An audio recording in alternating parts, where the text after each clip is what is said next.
Boa noite, meninas. Espero que esteja todo mundo bem, estudando, revisando o conteúdo, revisando todo o material. Nesse momento, na nossa disciplina, a gente vai abordar sobre as doenças, as doenças mentais. Como na aula anterior eu já tinha passado para vocês sobre a depressão e o suicídio, hoje a gente vai falar um pouquinho sobre isso, Por mais que as mídias, elas nos trazem isso, esse aumento da depressão, tanto em fase criança, adolescente, idosos, tem aumentado bastante a depressão na terceira idade, suicídio também na terceira idade. Então, por mais que a mídia traz, a gente tem sempre que abordar algumas questões. Então, de acordo com a Organização Mundial da Saúde, que é o que a gente precisa ter embasamento, entende-se, como transtornos mentais e comportamentais as condições caracterizadas por alterações doentias de pensar ou do humor e de comportamento, associadas a angústias expressivas ou funcionamento global do ser humano, Então, para ser considerado uma depressão ou um transtorno mental, essa pessoa ela precisa ter mais de 6 meses de episódio, Que seja um emagrecimento rápido, em pouco tempo, que seja pensamento suicídio, automutilação. Então, ela é embasada a partir de 6 meses de sinais e sintomas, é embasado como um transtorno de comportamento, relacionado a doenças mentais. Na imagem de vocês eu coloquei essa depressão mal do milênio. Por que a gente fala mal do milênio? Estima-se, que até 2020, que seria esse ano, essa seria a segunda causa de maior adoecimento, Então a gente está no segundo lugar relacionado à depressão e suicídio. Então, se a gente for pegar em relação a dados, muitas pessoas depressivas, muitos casos de suicídio. Então, o termo depressão, ele pode designar a um estado normal, um sintoma ou uma síndrome, ou relacionada a várias doenças, Então, a depressão, ela pode ser relacionada a várias doenças.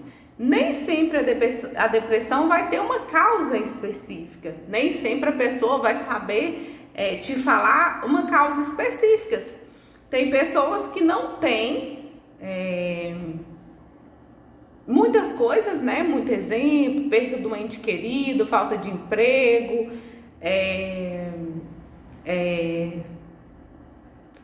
várias outras coisas, não tem algo específico, mas ela desenvolve uma depressão. E quando você vai buscar, o porquê da depressão, se não tem uma causa específica no momento, às vezes é uma depressão tardia.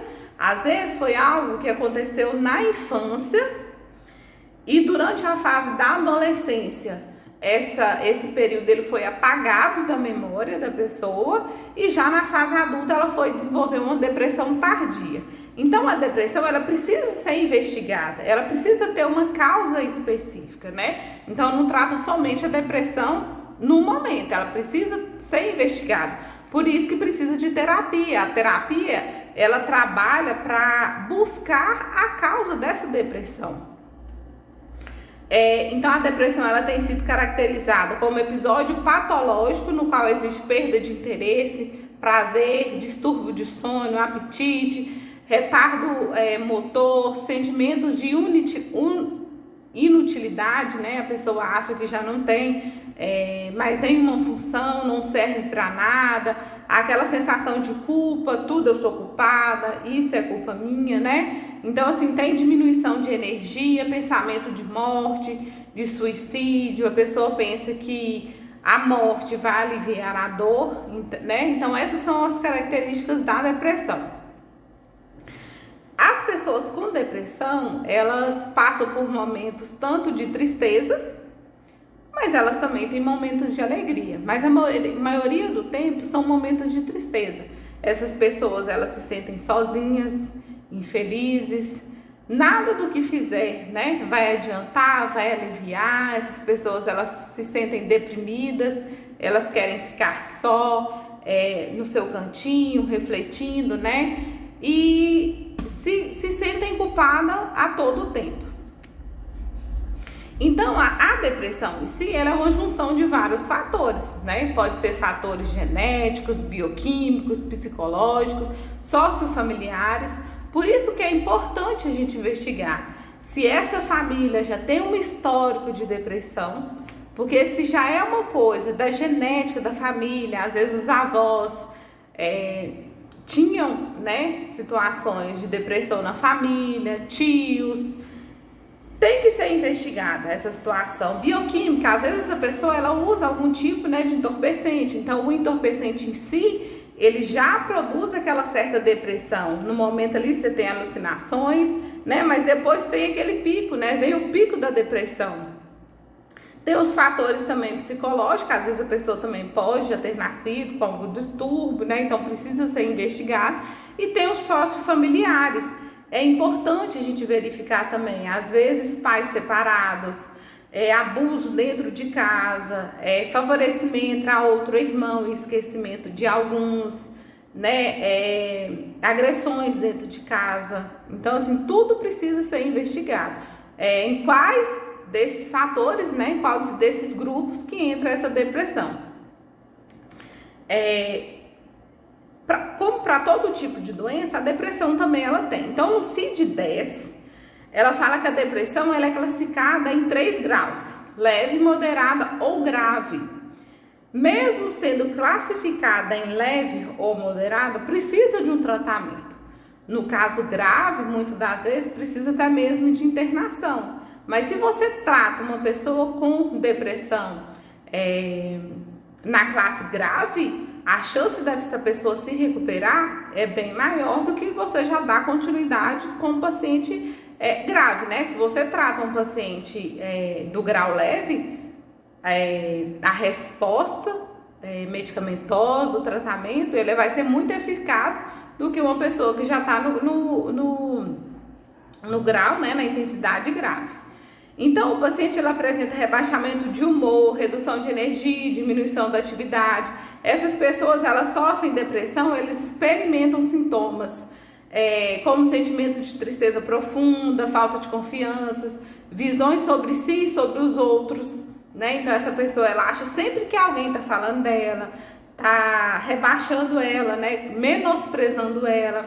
Então, ela é uma pessoa negativa e essa negatividade, ela vem ao longo prazo, né? Então, ela tem perda de interesse por atividades, tem distúrbio de sono, essa pessoa ela não consegue dormir, automaticamente ela não consegue se alimentar, porque se você não tem uma noite de sono boa, você não consegue se alimentar. E ela também vem acompanhada de dores, né? Ela tem mialgia, que é a dor muscular, ela tem fadiga, ela tem cefaleia, que é propriamente dita a dor de cabeça. Então, ela vem carregada de várias outras coisas.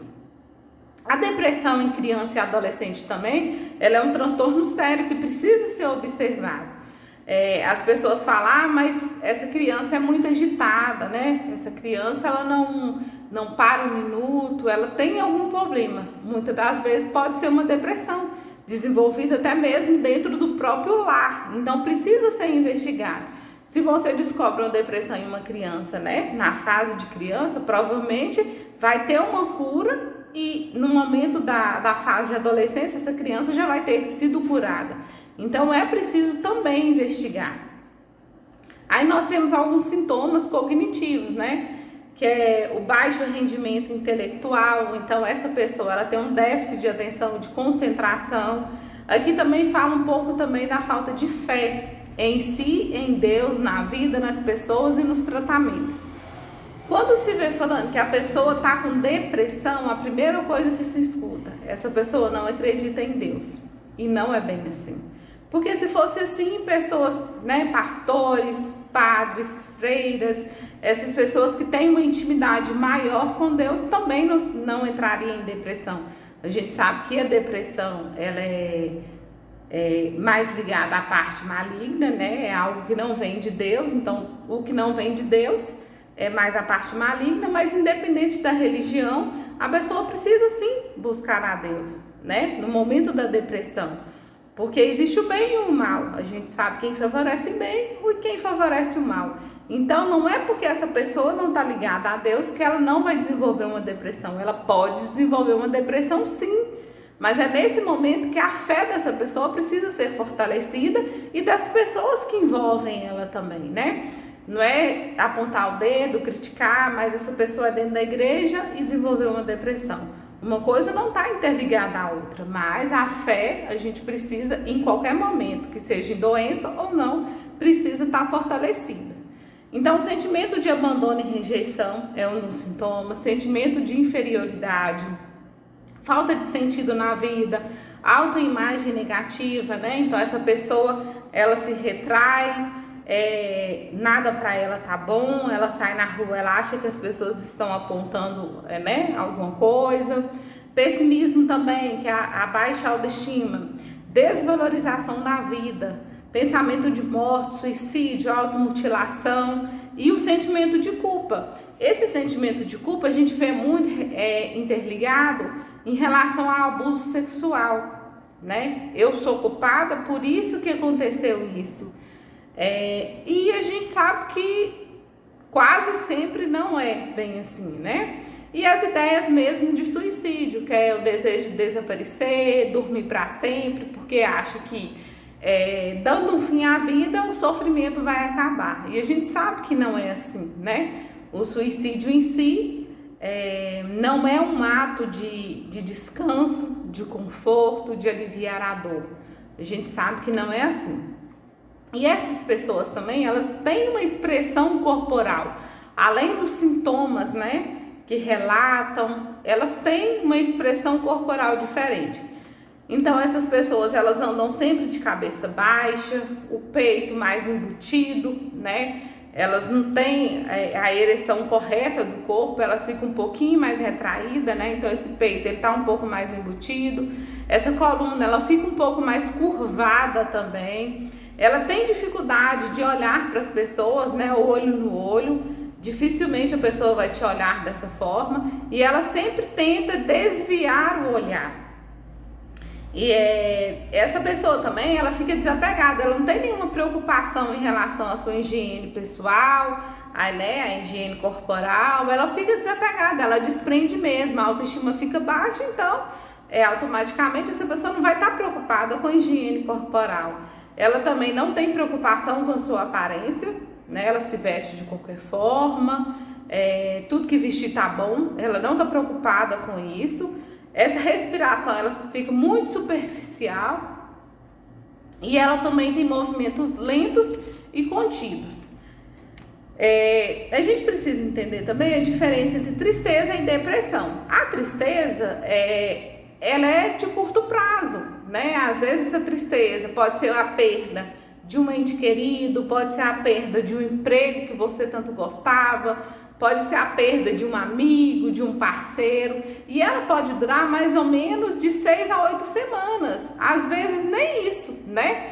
Durou esse período, né? Você tem aquelas situações frustrantes, aqueles momentos frustrantes de raiva, de choro, de ódio, mas depois passa. A depressão não. Ela é mais intensa, ela persiste por mais tempo, né? E ela apresenta uma maior intensidade, ela revela angústia, autodesvalorização. E a pessoa fica, às vezes, por meses, anos, compromete até a vida pessoal, social, profissional e familiar dessa pessoa. Então, a diferença da tristeza e depressão, a depressão ela é uma mais curta, ela é algo que acontece momentânea, né? Ocorreu no momento, mas a gente sabe que vai passar. Tem que passar, a tristeza não, a depressão ela perdura por um tempo maior.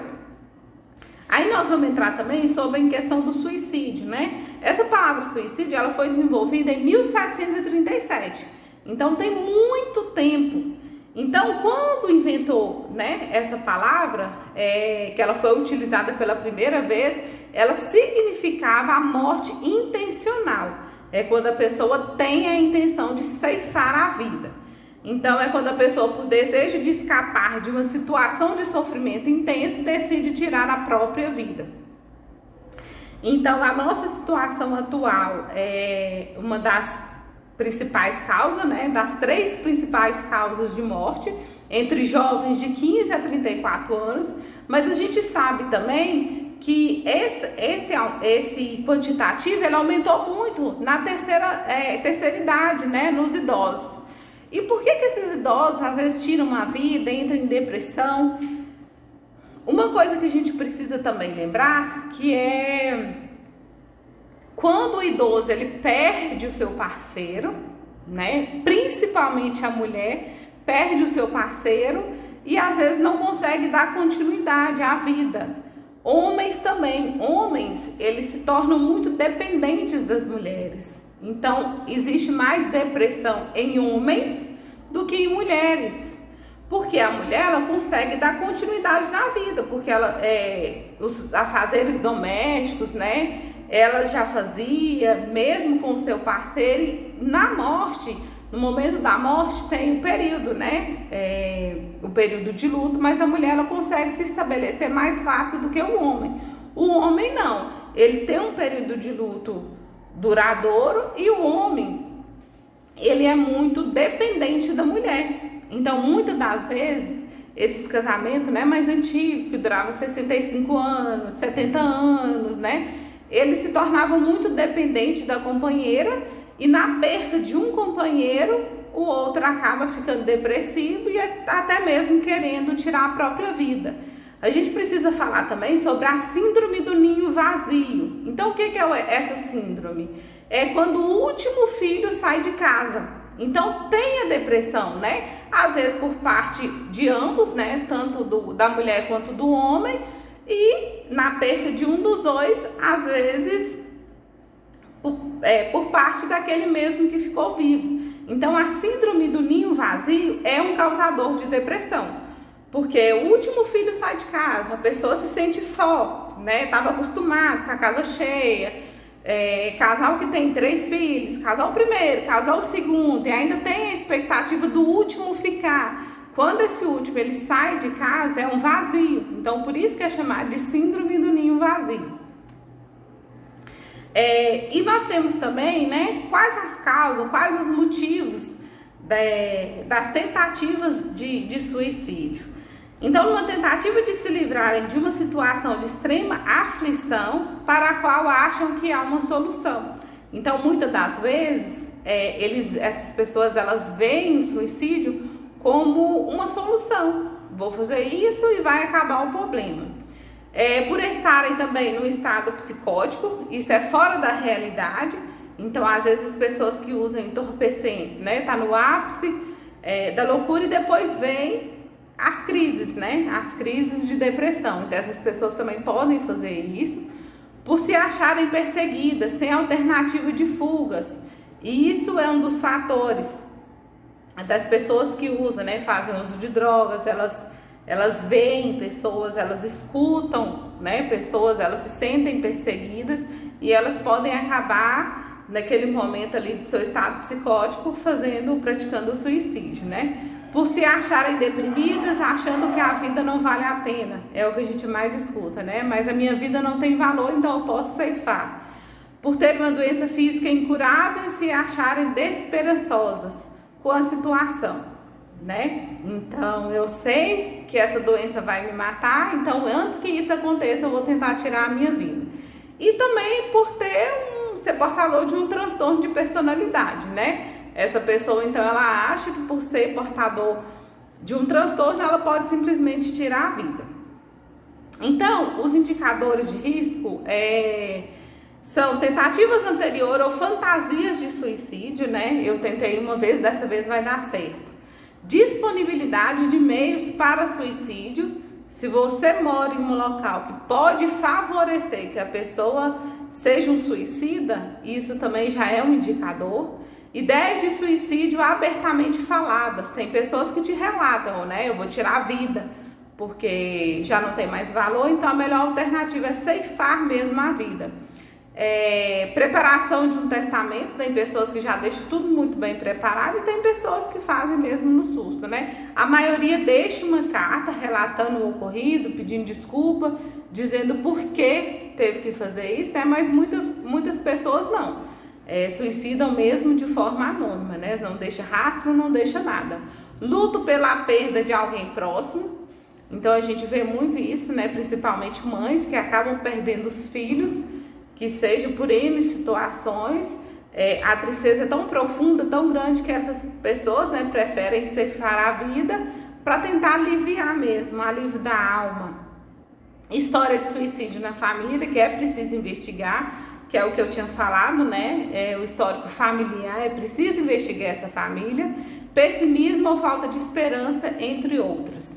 Então, assim, a pessoa que ela tem o desejo em ceifar a vida, tem várias coisas, né? Tem vários indicadores por trás daquilo tudo. E a gente precisa falar também sobre o tratamento, né? É preciso buscar um tratamento, é preciso buscar uma terapia, é preciso unir tratamento medicamentoso com um tratamento como a terapia, né? Porque os dois, eles têm uma melhora nesse quadro mais rápido. Então é preciso buscar esse tratamento antes mesmo que aconteça o pior, né? Nós temos os CAPs, nós temos psicólogos, nós temos psiquiatras, que são pessoas designadas para tratar as pessoas com doenças mentais.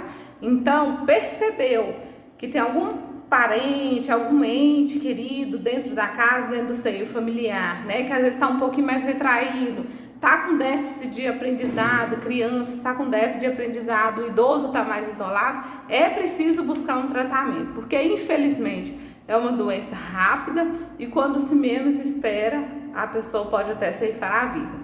No último slide eu coloquei uma imagem para vocês que fala assim, ó, depressão não é um sinal de fraqueza, quer dizer apenas que você foi forte o suficiente para conseguir ir tão longe. Então, que vocês possam refletir, né, nessa frase que eu coloquei para vocês. E se tiver alguém próximo, busquem ajuda o mais rápido possível, né? Para que seja criança, não desenvolva, não tenha uma vida toda com depressão, com tentativa de suicídio, com automutilação, porque é sofrimento para a pessoa, é sofrimento para a família. Então, vocês precisam buscar ajuda. No mais, eu quero desejar para vocês uma boa noite. Qualquer dúvida, vocês podem me procurar. Tenham um ótimo descanso e estarei disponível.